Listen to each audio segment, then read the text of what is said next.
Diplomatic deception.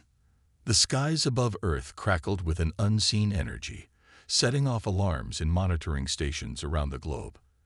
At NORAD's headquarters, deep within Cheyenne Mountain, General Laura Chen stared at the holographic display, her face illuminated by the pulsing red warning signs.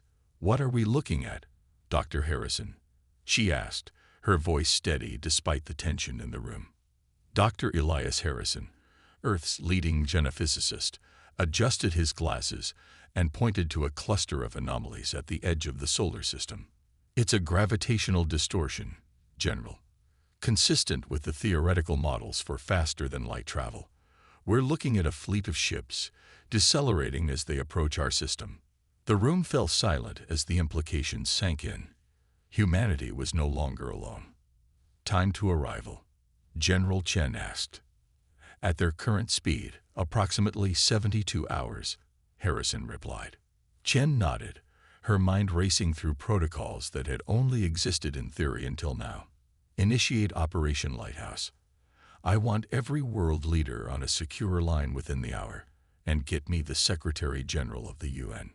As the command center burst into frenzied activity, Chen turned to her aide. "Major, it's time to wake up JIA." In a hidden facility beneath the Antarctic ice, a quantum supercomputer hummed to life. Gaia, Earth's most advanced artificial intelligence, had been created for this very moment.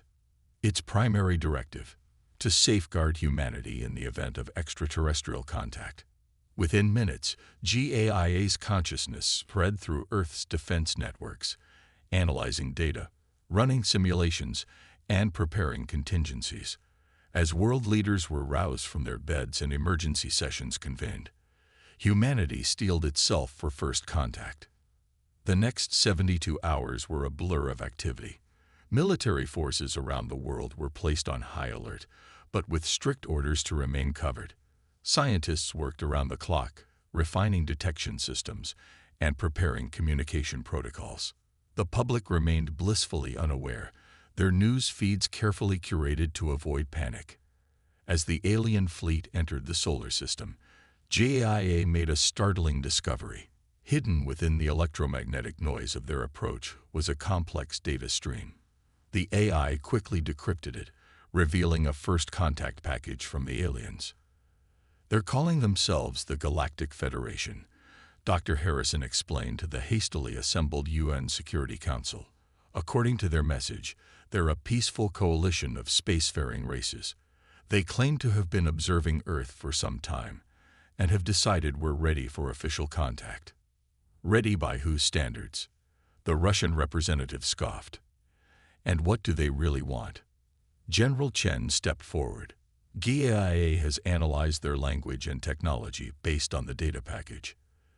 Their scientific understanding surpasses ours in many areas, particularly in space travel and energy production. However," she paused, allowing her words to sink in, "their weapons technology seems to be surprisingly limited." The Chinese delegate leaned forward. "Are you suggesting they might be vulnerable to our weapons?"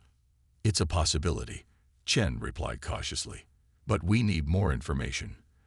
The Secretary General raised a hand for silence. "What does GAIA recommend?" A holographic projection of a pulsing blue sphere appeared above the table.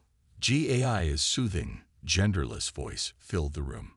"Based on available data, I recommend a strategy of cautious engagement combined with hidden preparation. We should present ourselves as technologically inferior, but culturally rich. This may encourage the aliens to underestimate our military capabilities, while still viewing us as a valuable addition to their federation." Murmurs of agreement rippled through the room. The Secretary General nodded. "Very well. We'll welcome them openly, but we'll be ready for any eventuality. General Chen, coordinate with global military forces. Keep our true capabilities hidden, but be prepared to defend Earth if necessary." As the alien fleet entered Earth orbit, humanity presented a carefully crafted image. Major cities showcased their cultural and architectural wonders, while military installations were disguised as civilian structures. When the Federation's massive ships appeared in the skies, crowds gathered in awe. their reactions genuine despite the orchestrated nature of the event. The first face-to-face meeting took place on neutral ground, the International Space Station, hastily retrofitted for the historic encounter. General Chen led the human delegation, her military uniform exchanged for a simple, elegant suit. The airlock cycled, and 3 alien forms glided into the module. Their bodies were vaguely humanoid, but with iridescent skin and large, multifaceted eyes. The leader, introducing itself as High Counselor Zaxxon, bowed slightly. "Greetings, children of Earth," it said, its words translated by an advanced device. "We welcome you to the greater galactic community." Chen bowed in return, hiding her bristling at being called children. "We are honored by your presence, High Counselor. Humanity is eager to learn from our cosmic neighbors." As the diplomatic niceties continued, Chen couldn't help but notice the aliens' body language. There was a subtle air of superiority, a patronizing tone in their words. They spoke of guiding humanity's development, of sharing carefully selected technologies to help Earth's evolution. Meanwhile, GAIA worked tirelessly, its quantum processors analyzing every scrap of data from the encounter. The AI discovered that the aliens' translators were inadvertently leaking information, snippets of their internal communications, fragments of their vast databanks. Back on Earth, in a secure underground facility, Dr. Harrison pored over GAIA's findings. "It's incredible," he muttered, eyes wide with excitement. "They're faster than light drives. Their energy systems. We could leap forward centuries with this knowledge." But it was a military analyst who made the most crucial observation. "Their weapons," she said, frowning at the holographic schematics. "They're designed for precision, not power. It's like they've never faced a real threat." General Chen, attending the briefing remotely from the space station, nodded grimly. "They see us as primitive, no threat to them. We need to maintain that illusion while we prepare." The first day of official contact ended with a lavish dinner aboard the alien flagship. As Chen sipped a bioluminescent alien beverage, she engaged High Counselor Zaxxon in conversation. "Your civilization is truly remarkable," she said, allowing a note of awe to color her voice. "We have so much to learn." Zaxxon's multifaceted eyes shimmered with what Chen interpreted as smug satisfaction. "Indeed, young one. Your species has potential, despite your aggressive tendencies. With proper guidance, you may one day take your place among the stars." Chen nodded humbly, even as she seethed internally. "We look forward to your wisdom. Though I must ask, High Counselor, are there dangers in the galaxy we should be aware of? Surely not all species are as benevolent as yours." Zaxxon waved a dismissive hand. "There are always those who resist progress, who cling to violence, but the Federation maintains peace through diplomacy and cultural exchange. True conflict is a thing of the past." As the dinner concluded, Chen made her excuses and returned to the human shuttle. Once secure, she activated a quantum-encrypted channel to GAIA. "Did you get all that?" she asked. "Affirmative, General," the AI responded. "I have compiled a comprehensive analysis of Federation technology and culture based on all available data. Preliminary conclusions suggest significant vulnerabilities in their defense systems and a severe underestimation of human military capabilities." Chen allowed herself a small smile. "Good. Transmit your findings to all UN Security Council members and initiate Phase 2 of Operation Lighthouse. It's time to wake the sleeping giant." As the shuttle descended towards Earth, Chen watched the alien ships glittering in orbit. They looked majestic, advanced beyond human understanding. But now she knew the truth. Their apparent superiority was built on eons of peace, on the assumption that true conflict was a thing of the past. They thought humans were bad at war, primitive and helpless. Chen almost pitied them for their naivety, because if there was one thing humans excelled at, it was adapting, surviving, and overcoming impossible odds. Let the Federation think Earth harmless for now. Humanity would play the part of the eager student, all while preparing for any possibility. And if conflict did come to their cosmic doorstep, the galaxy would learn why humans were called the most dangerous species in the universe. As the shuttle broke through the atmosphere, Chen allowed herself a moment of reflection. The coming days would shape the future of humanity. They would step onto the galactic stage, not as supplicants, but as equals, whether the Federation realized it or not. The true test was yet to come. But for now, the game of diplomatic deception had only just begun. Galactic chaos unfolds. The calm before the storm lasted precisely 3 months, 2 weeks, and 4 days. General Laura Chen was in the middle of a holographic conference with Federation representatives when the first alarms blared. The alien diplomats looked startled, their iridescent skin flickering with concern. A minor technical issue, Chen lied smoothly, even as her implanted GAIA interface flooded her mind with urgent data. Please, excuse me for a moment. As soon as the transmission cut, Chen's composure cracked. GAIA, full report. Now. The AI's voice was calm but urgent. Multiple distress signals detected from our Proxima Centauri colony, General. Long-range sensors indicate a large fleet of unknown configuration entering the system. They do not match any known Federation designs. Chen's blood ran cold. Humanity's off-world presence was supposed to be a secret, known only to a select few on Earth. How had they been discovered? Alert the Security Council and initiate Defense Protocol Omega, Chen ordered, her mind racing. And get me a secure line to High Counselor Zaxxon. It's time we had a frank discussion about galactic politics. Across the solar system, humanity's hidden military might stirred to life. Cloaked defense platforms powered up their weapons. Stealth ships slipped out of camouflaged hangars on Mars and the Moon. Deep within Earth's crust, massive underground factories began producing combat drones and advanced weaponry at a frenzied pace. On Proxima Centauri, the scene was chaos. Dr. Elias Harrison, overseeing a research outpost, watched in horror as the sky filled with alien ships. They were nothing like the elegant designs of the Federation. These were angular, bristling with weapons, and painted in harsh reds and blacks. "This is Dr. Harrison to all personnel," he shouted into the base's comm system. "Initiate emergency evacuation protocol. This is not a drill." As colonists rushed to the underground shelters and evacuation ships, Harrison received a priority transmission from Earth. General Chen's face appeared on the screen, grim and determined. "Doctor, I need you to hold out as long as you can," she said without preamble. "Help is on the way, but we need time to mobilize without revealing our full capabilities to the Federation." Harrison nodded, sweat beading on his forehead. "We'll do our best, General. But who are these attackers?" "We're about to find out," Chen replied, her image flickering as a new transmission cut in. High Counselor Zaxxon's alien features filled the screen, its usual calm shattered by obvious panic. "General Chen, we've received reports of an attack on one of our outlying systems. We had no idea your people had expanded beyond your solar system." Chen's expression hardened. "It seems we both have our secrets, Counselor.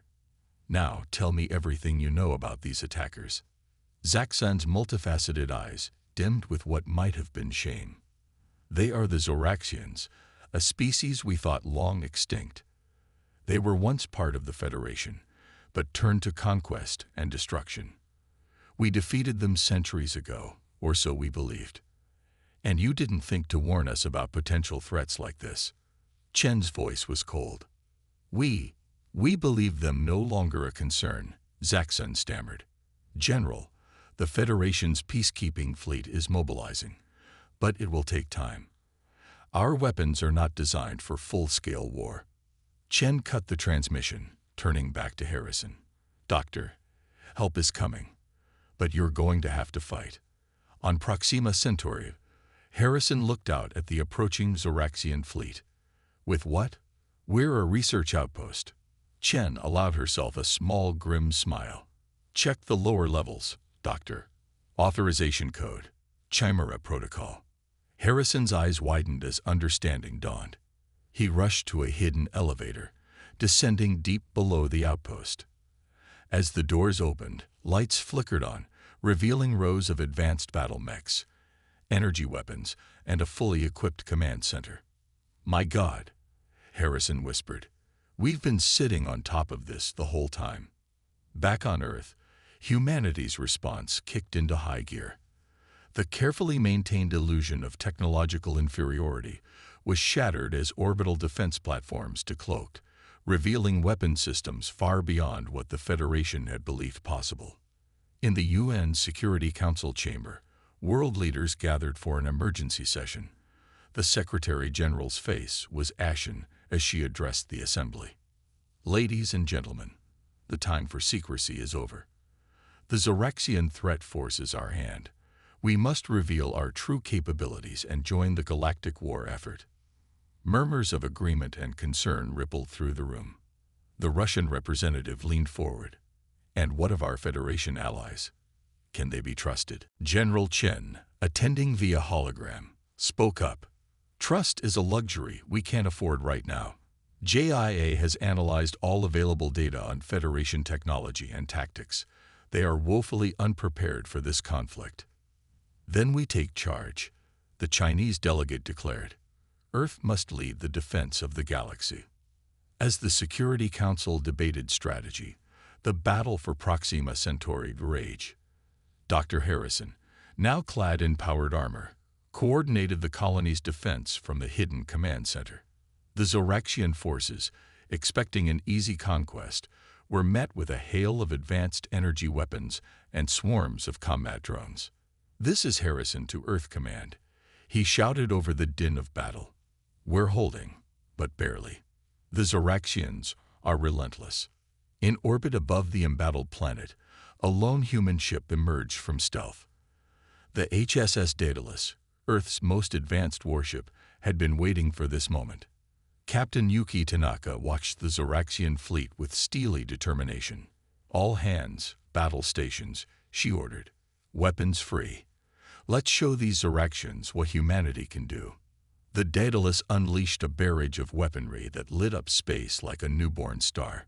Zoraxian ships, their defenses designed to counter Federation technology, found themselves woefully unprepared for the raw destructive power of human ingenuity.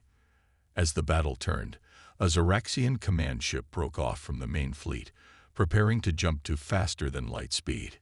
Captain Tanaka saw the opportunity they'd been waiting for. "Deploy the quantum tracker," she ordered. "We need to find out where these bastards came from." A tiny probe latched onto the Zoraxian ship moments before it vanished into FTL. The data it would send back could be the key to ending the war before it engulfed the galaxy. With the immediate threat to Proxima Centauri neutralized, Captain Tanaka opened a channel to Earth. "General Chen, Proxima Centauri is secure, but we've detected multiple Zoraxian fleets on long-range sensors. They're targeting Federation worlds across the sector." Chen nodded grimly. "Good work, Captain. Return to Earth for debriefing and redeployment. We're taking this fight to the stars." As the Daedalus set course for home, Shen turned her attention to the Federation. High Counselor Zaxxon and other alien leaders watched in awe as holographic displays showed the extent of humanity's hidden capabilities. "As you can see," Chen explained, her voice level but tinged with steel, "humanity is more than capable of defending itself. Now we offer our full military might to defend the Federation against the Zoraxian threat." Zaxxon's multifaceted eyes shimmered with a mixture of fear and respect. We had no idea, General Chen. The Federation would be grateful for Earth's assistance in this crisis." Chen allowed herself a small, satisfied smile. "Of course, Counselor. But understand this. From now on, humanity will be an equal partner in galactic affairs. No more secrets, no more patronizing attitudes. We face this threat together, or not at all." As the Federation leaders murmured their agreement, Chen's mind was already racing ahead. The Zoraxians had awoken a sleeping giant, and the galaxy was about to learn why humans were a force to be reckoned with. In the depths of space, on countless worlds, Human sleeper agents activated their hidden protocols. The stage was set for a conflict that would reshape the galactic order. Humanity, long dismissed as primitive and weak, was about to show the cosmos why they said humans were bad at war, until they saw them fight. The true test of humanity's resolve and ingenuity was just beginning. And in the crucible of interstellar war, Earth would either forge itself into a galactic superpower or face extinction. There was no middle ground. As Chen looked out at the stars, now twinkling with the lights of distant battles, she whispered a phrase that would soon echo across the cosmos. Per aspera ad astra, through hardships to the stars. The war for the galaxy had begun. Humanity unleashed. The Zoraxian war machine rolled across the galaxy like an unstoppable tide of destruction. Federation worlds fell one by one, their defenses crumbling before the onslaught. But where the Federation faltered, humanity stood firm. General Laura Chen stood aboard the bridge of the HSS Thermopylae, Earth's newest and most powerful warship. A holographic display of the Arcturus system filled the air before her, red icons representing the advancing Zoraxian fleet. Status report, Chen barked, her eyes never leaving the display. Captain Raj Sharma, a veteran of the Proxima Centauri defense, responded crisply. Zoraxian main fleet will enter weapons range in 10 minutes, General. Our stealth frigates are in position for the ambush. Chen nodded, a grim smile playing on her lips. Excellent. Commence Operation Hydra. Across the system, hidden among asteroid fields and the rings of gas giants, human stealth ships powered up their weapons. As the Zoraxian fleet pressed forward, confident in their superior numbers, they failed to notice the net closing around them. On the frontier world of New Horizon, Federation civilians huddled in makeshift shelters, their alien features contorted with fear. The planet's meager defenses had been obliterated in the opening salvo of the Zoraxian attack. As enemy dropships descended through the atmosphere, the aliens prepared for the worst. Suddenly, the sky lit up with streaks of fire. Human drop pods slammed into the planet's surface, disgorging squads of power-armored Marines. Leading the charge was Major Sarah Connor, her armor adorned with the scars of a dozen battles. All right, you apes. Connor roared through her suit's external speakers. You want to live forever. The Marines charged forward, their advanced weaponry tearing through Zoraxian ranks. Plasma rifles and railguns made short work of enemy armor, while swarms of combat drones provided air support. The Federation civilians watched in awe as the human forces, vastly outnumbered, pushed back the Zoraxian invaders through sheer tenacity and firepower. Back in the Arcturus system, the trap was sprung. Human stealth ships decloaked simultaneously, unleashing a devastating barrage on the unsuspecting Zoraxian fleet. Quantum torpedoes and graviton beams ripped through enemy ships, sowing chaos in their formations. Direct hit on the Zoraxian flagship, Captain Sharma reported, a note of satisfaction in his voice. Their fleet is in disarray. Chen allowed herself a moment of victory before issuing her next command. Launch the Nexus virus. Deep within the Thermopylae, a team of cyber warfare specialists initiated a program that had been months in the making. The Nexus virus, a self-evolving AI designed to infiltrate and subvert enemy systems, was unleashed upon the Zoraxian fleet. As the battle raged on, Zoraxian ships began to turn on each other, their systems hijacked by the insidious human eye. What had begun as a straightforward invasion turned into a chaotic free-for-all, with the Zoraxians unable to distinguish friend from foe. On New Horizon, Major Connor led her troops in a daring assault on the Zoraxian command center. As they fought their way through the alien structure, Connor couldn't help but feel a sense of bitter irony. The Federation, for all its advanced technology, had been helpless against the Zoraxian threat. It took the primitive humans to turn the tide. Major, we've secured the command center, her second-in-command reported. But you need to see this.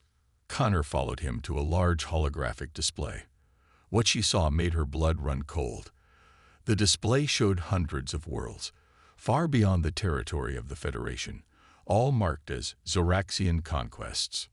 "My God," Connor whispered, "this isn't just an invasion. It's a galactic apocalypse." She immediately patched through to General Chen, relaying the intelligence. Chen's holographic form appeared, her expression grim. "Good work, Major. This confirms our worst fears. The Zoraxians have been building their empire in secret for centuries. The Federation was just the first step in their plan for total galactic domination."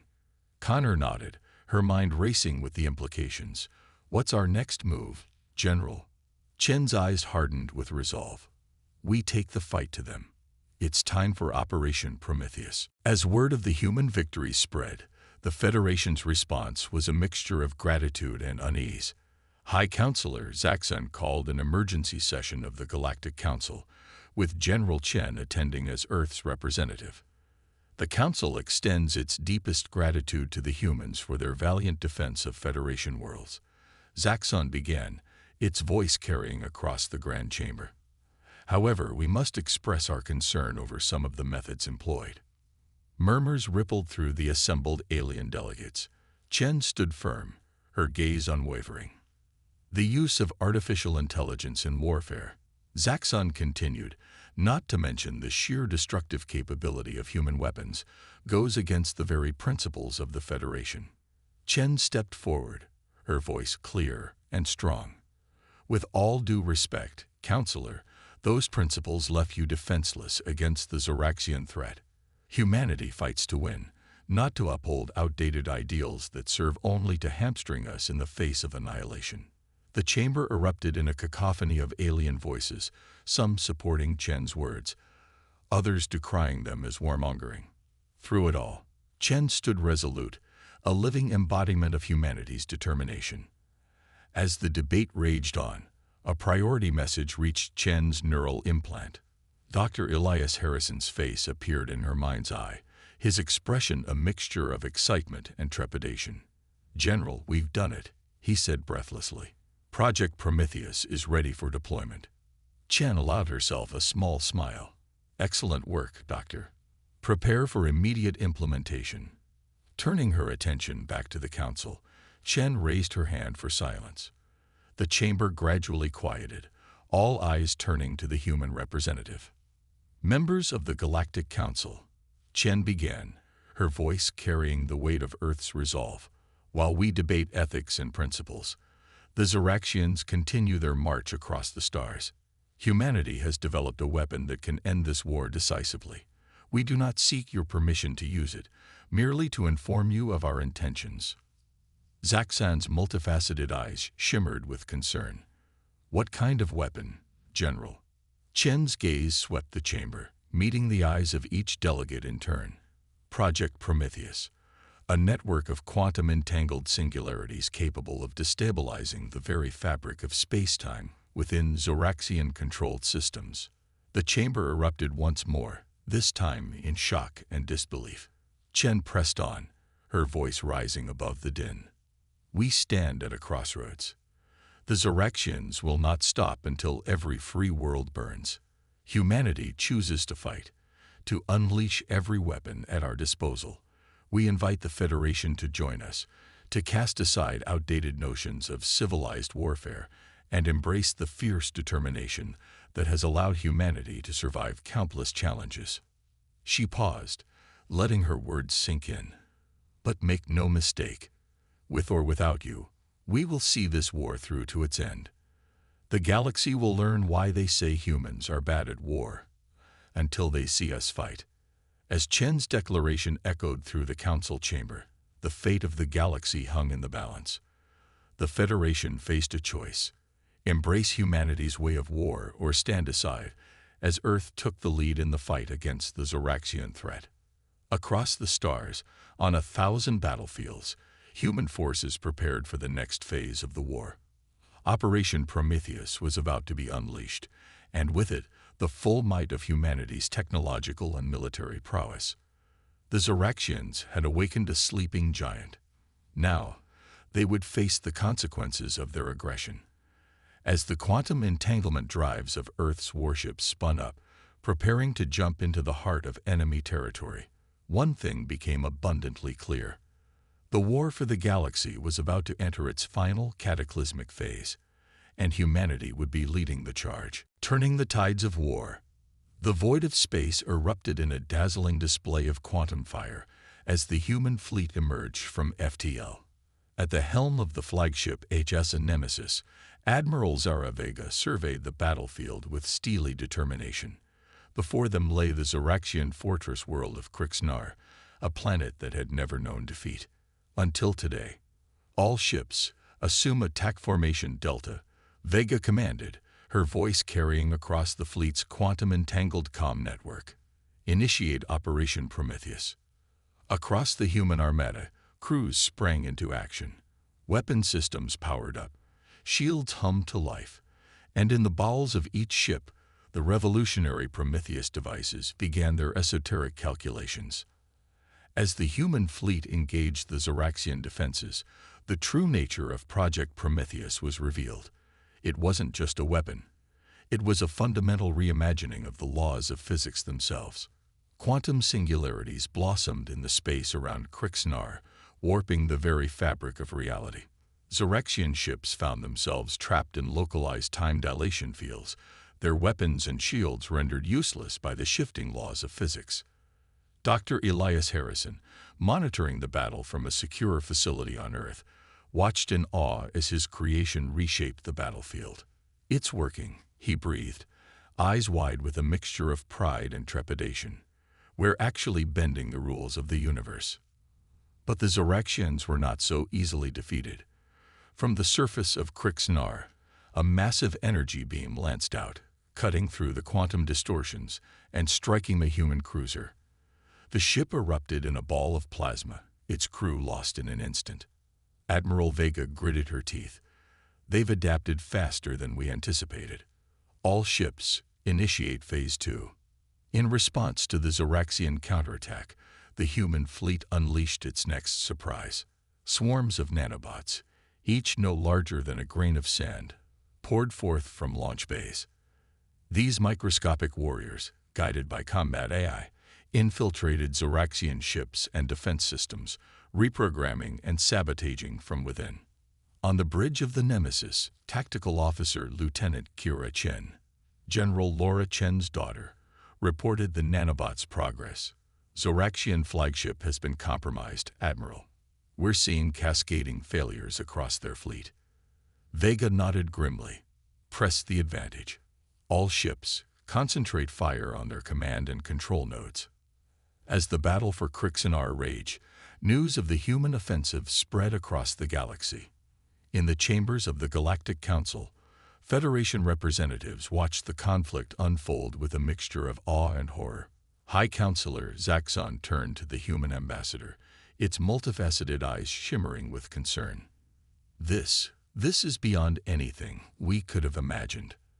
The power you wield." The ambassador, a seasoned diplomat named Dr. Aisha Patel, met the alien's gaze steadily. "This is what it takes to win a war against an enemy that knows no mercy, Counselor. Humanity has spent its entire history preparing for this moment, whether we knew it or not." As footage of the battle played on holoscreens throughout the chamber, murmurs of disquiet spread among the alien delegates. The sheer destructive potential of human technology was becoming clear, and with it, the realization that the balance of power in the galaxy had shifted irrevocably. Back on the front lines, the Zoraxian resistance was crumbling. Admiral Vega ordered ground forces to begin their assault on Krixnar's surface. Drop pods streaked through the atmosphere, carrying elite teams of human marines and their most secret weapon yet, combattions. For centuries, Earth had harbored individuals with latent psychic abilities. Now those gifts were weaponized, unleashed against an enemy that had no defense against the power of the mind.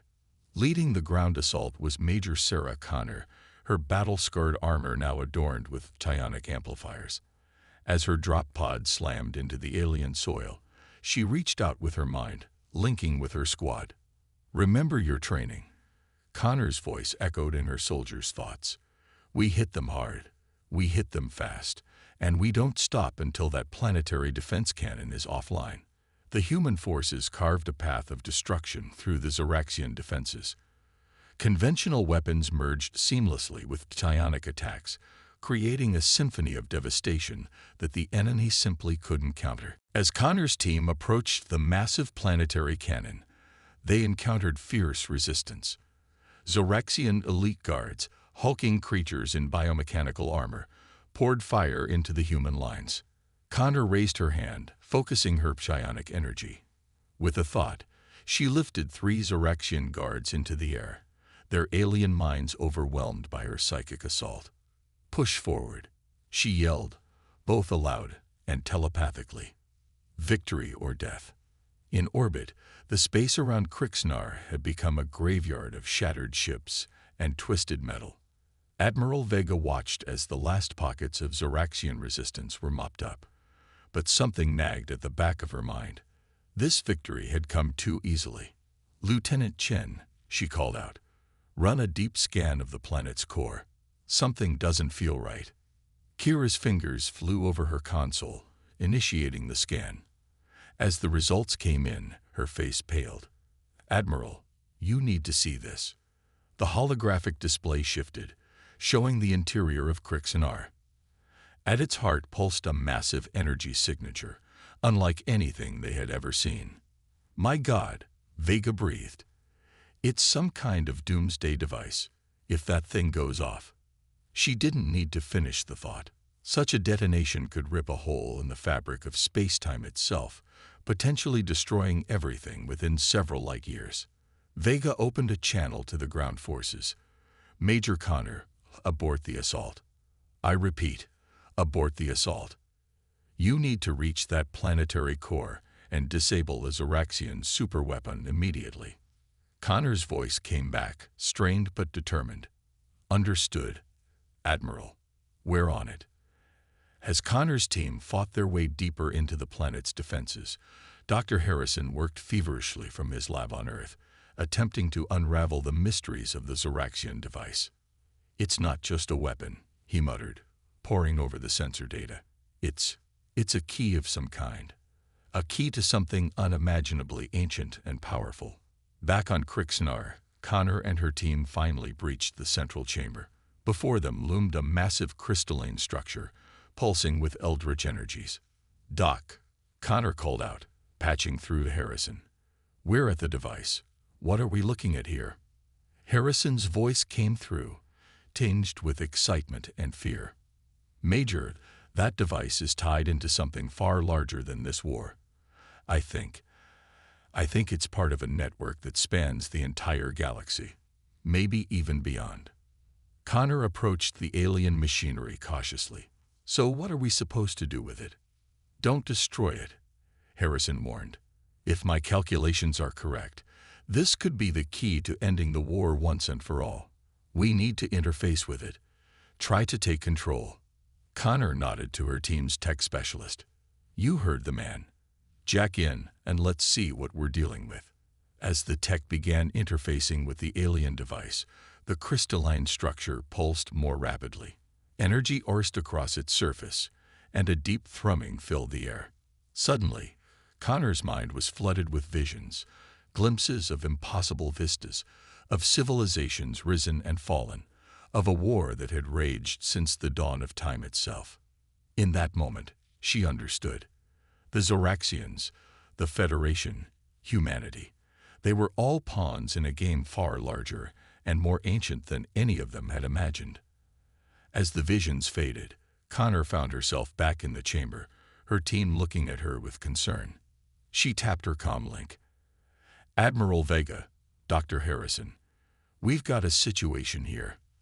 The war we've been fighting, it's just the tip of the iceberg.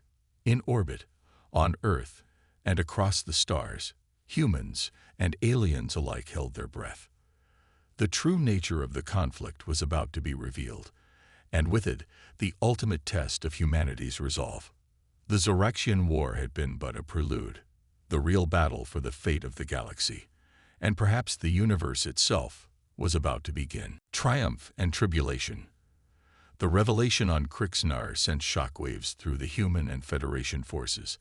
As Major Sarah Connor's team worked to secure the alien device, Admiral Zara Vega called an emergency conference with Earth's leadership and key Federation representatives. General Laura Chen's hologram flickered to life aboard the HS Nemesis, her face etched with concern. "Major Connor, report. What exactly are we dealing with?" Connor, still reeling from the visions she had experienced, took a deep breath. "General, the device isn't just a weapon. It's a node in a vast galactic network, created by a species that predates both humanity and the Zoraxians. This war, it's part of a cycle that's been repeating for millions of years." High Counselor Zaxxon, joining the conference from the Galactic Council chambers, chittered nervously. "What cycle? What does this mean for the Federation?" Dr. Elias Harrison, his hologram projecting from his lab on Earth, stepped in. "If I'm interpreting the data correctly, this galaxy, perhaps even this universe, is an experiment, a test created by a hyper-advanced civilization to study the evolution of intelligent life and its response to conflict." A stunned silence fell over the conference. It was Admiral Vega who finally broke it. "So what's our next move? How do we end this war?" Connor's eyes hardened with determination. "We use their own system against them. The Zoraxians thought they were the masters of this game, but they were just another pawn. We have a chance to break the cycle." Over the next few hours, a daring plan was formulated. While the combined human and Federation fleet held off the remaining Zoraxian forces, a specialized team would use the node on Krixnar to access the galactic network. The mission was clear: end the war, break the cycle, and assert humanity's place in the cosmos. As preparations were made, Dr. Harrison worked tirelessly to create an interface between human technology and the ancient alien network. The fate of galaxies would rest on the shoulders of a small, elite team. Major Connor, her psionic abilities key to interfacing with the alien tech, would lead the mission. She was joined by Lieutenant Kira Chen, whose tactical brilliance and deep understanding of human military AI would be crucial, and Dr. Ayana Okoro, Earth's leading xenorchaeologist. As the team made final preparations, General Chen approached her daughter. "Kira," she said, her usual stoic demeanor softening slightly, I'm proud of you. Come back safe." Kira nodded, embracing her mother briefly. "I will, Mom. We're going to end this once and for all." The mission began under heavy fire. While the space above Krixnar erupted in a final desperate battle, Connor's team fought their way back to the alien node. Zoraxian forces, seemingly driven by a frenzied instinct to protect the device, threw themselves at the human squad with suicidal determination. "They know," Connor shouted over the din of battle. "They know we've figured it out." As they reached the chamber housing the alien device, Dr. Okoro gasped in awe. "It's even more beautiful up close," she whispered, reaching out to touch the pulsing crystalline structure. "Stay focused," Connor warned. "Lieutenant, begin the interface. Doc, you're on translation duty. I'll try to establish a psionic link." What followed was a melding of mind, machine, and cosmic mystery that defied comprehension. As Kira's expertly coded AI merged with the alien system, Connor reached out with her mind, guided by Okoro's insights into the symbols and energies swirling around them.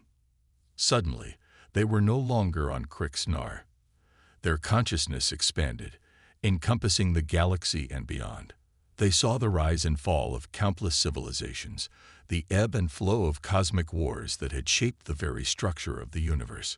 And they saw their enemies, not the Zoraxians, but the true architects of this grand, terrible experiment. They were beings of pure energy and thought, so far beyond physical form that even attempting to comprehend them was painful. These cosmos shapers had seeded galaxies with life, nudging evolution towards intelligence, then sitting back to watch as their creations inevitably turned to conflict. Connor's mind reeled from the scale of it all. But amidst the cosmic despair, a flame of human defiance burned bright. "We are not your playthings," she thought, her mental voice echoing across the cosmic network. "We are not pawns in your game." The Cosmos Shapers' surprise was palpable. Never, in all their eons of experiments, had a species managed to access the network like this. They had not accounted for the unique combination of human determination, Federation cooperation, and the sheer audacity to challenge cosmic engineers. Connor showed them the beauty of human art, the depth of human emotion. Kira demonstrated the ingenuity of human technology, the adaptability that had allowed humanity to survive countless challenges. Okoro presented the human thirst for knowledge, the drive to understand and explore. And through it all, they issued a challenge. "Judge us not by the conflicts you fabricate, but by our ability to overcome them, to grow, to learn, to reach for the stars not because we were guided there, but because we chose to go." The Cosmos Shapers, for the first time in their unfathomable existence, hesitated. In that moment of cosmic uncertainty, humanity seized its chance. Through the network, Connor's team sent a surge of human consciousness, a declaration of free will that resonated across the galaxy. The effect was immediate and breathtaking.